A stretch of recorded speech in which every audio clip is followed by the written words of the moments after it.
नमस्ते दोस्तों, स्वागत है कानून की कहानी में, जहां हम कानूनी कॉन्सेप्ट्स को मजेदार कहानियों के जरिए समझाते हैं। आज हम बात करेंगे डॉक्ट्रिन ऑफ लीज पेंडेंस की। नाम सुनकर मुश्किल लग रहा है, टेंशन मत लो। इस कहानी के बाद तुम्हें ये कॉन्सेप्ट बहुत अच्छे से समझ आ जाएगा।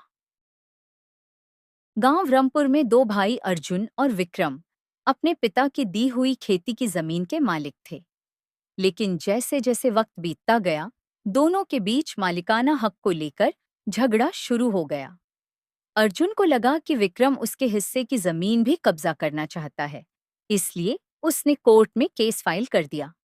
मामला अदालत में चलने लगा, लेकिन फैसला अभी बाकी था। इसी बीच विक्रम ने चोरी छुपे जमीन बेच दी एक रईस बिल्डर मिस्टर मेहता को, जो वहां एक रिसोर्ट बनाने का सपना देख रहे थे। लीगल नोटिस, कानूनी मुसीबत की दस्तक। मिस्टर मेहता ने जैसे ही जमीन पर कंस्ट्रक्शन शुरू किया, उन्हें कोर्ट से नोटिस आ गया।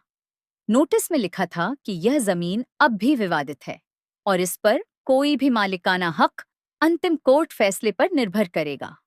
अब मिस्टर मेहता को समझ नहीं आया कि यह क्या नया पंगा है। घबराकर वह अपने वकील के पास पहुंचे। Doctrine of lease pendens. अदालत में मामला तो सौदा नहीं। वकील ने गहरी सांस लेते हुए कहा, सर, यह मामला section 52 of the transfer of property act 1882 के तहत आता है। इस सिद्धांत को डॉक्ट्रिन ऑफ लीज पेंडेंस कहते हैं।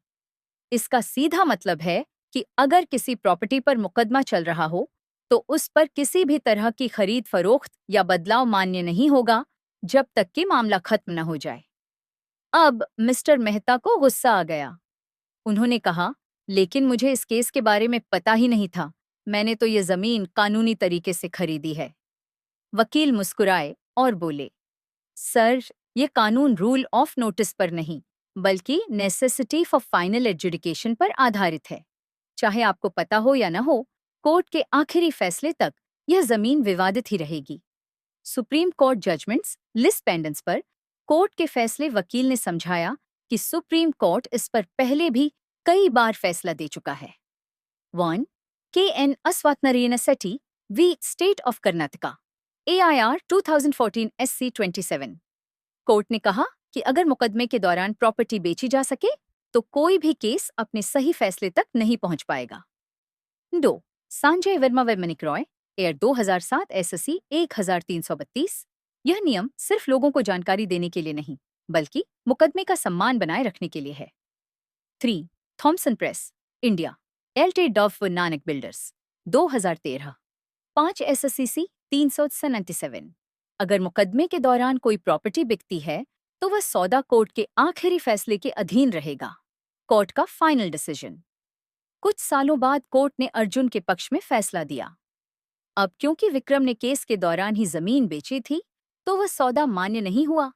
नतीजा ये हुआ कि मिस्टर मेहता को जमीन छोड़नी पड़ी और उनका पैसा भी डूब गया। मॉरल ऑफ द स्टोरी, कानून से बड़ा कोई नहीं। डॉक्ट्रिन ऑफ लीज पेंडेंस का सीधा मतलब ये है कि अगर कोई प्रॉपर्टी कोर्ट केस में हो, तो उसे बेचना या खरीदना बेकार है। चाहे खरीदार को जानकारी हो या न हो, अंत में कोर्ट का फैसला ही सब कुछ तय करेगा।